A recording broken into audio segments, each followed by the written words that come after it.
இப்பவே நீ அவகிட்ட மன்னிப்பு கேளு. அத்தை, மன்னிப்பெல்லாம் எதுக்கு?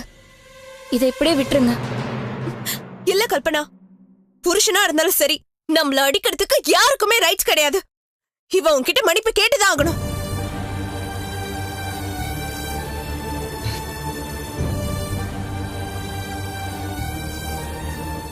சரி, நான் அவகிட்ட சாரி கேட்டுறேன்.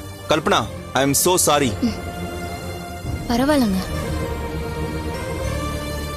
நீங்க எல்லாருமே நான் அவளை அடிச்சங்கிறதுக்காக திட்டுறீங்கல்ல, ஆனா அவ என்ன பண்ணான்னு யாராவது கேட்டீங்களா?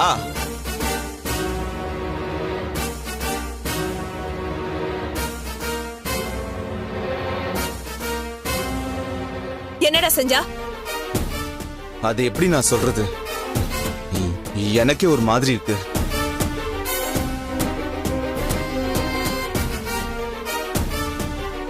அண்ணி, போதையில தடுமாறி கீழே விழ போனாரு. நான் அவரை தாங்கி பிடிச்சேன்.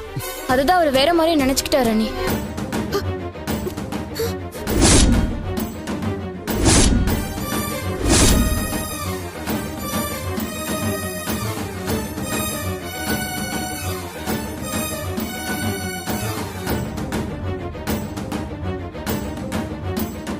டேய், இன்னைக்கும் குடிச்சிட்டு வந்திருக்கியா?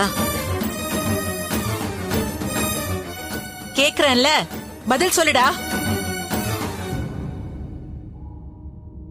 இப்படி தினம் குடிச்சிட்டு வந்து உன்னை நீயே அழிச்சுக்கணும்னு முடிவு பண்ணிட்டியா? டே அருண், குடிப்பழக்கங்கிறது ஸ்லோ பாய்சன் மாதிரி. கொஞ்சம் கொஞ்சமா குடிச்சு கடைசியில் அது உன் உயிரையே குடிச்சிடும். நேத்து தான் ஏதோ டென்ஷன்ல இருந்தா குடிச்சிட்டு வந்தேன்னு பார்த்தா இன்னைக்கும் அதே தப்ப செஞ்சுட்டு வந்திருக்க. இந்த பாரு, இது நல்லதில்ல அருண். இது உன்னையும் அழிச்சிரும், இந்த குடும்பத்தையும் அழிச்சிரும்.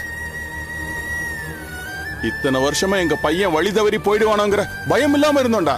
போற காலத்துல அந்த டென்ஷனை கொடுத்துருவ போல இருக்க. இது இப்படியே கண்டினியூ ஆச்சுன்னா அப்புறம் நீ விடவே முடியாது. இப்பவே இந்த பழக்கத்தை தொலைச்சு தலைய முழுகிடுடா.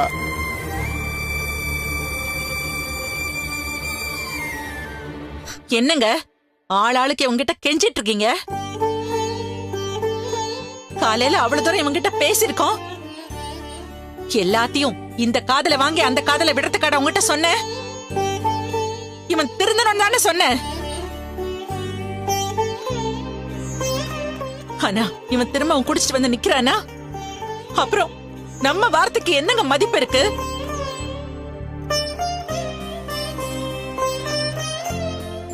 நம்ம பேச்ச மீறி குடிச்சிட்டு வந்தவனுக்கு இந்த வீட்ல இடம் இல்ல.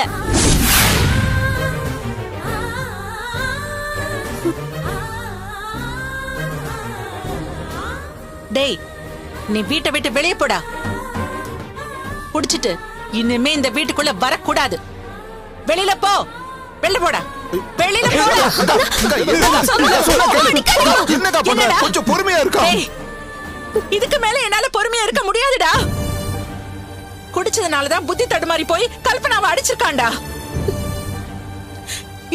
இவனை பார்த்தாலே எனக்கு அப்படியே கோவமா வருது. இத பாரு, இவன் என் கண்ணு முன்னாடி நிக்க கூடாது. வெளிய போ சொல்லு, வெளிய போ சொல்லு. விடுமா. அம்மா, இவனை வெளிய அனுப்புனா நேரா அந்த ரஞ்சிதா வீட்டுக்கு தான் போவான்.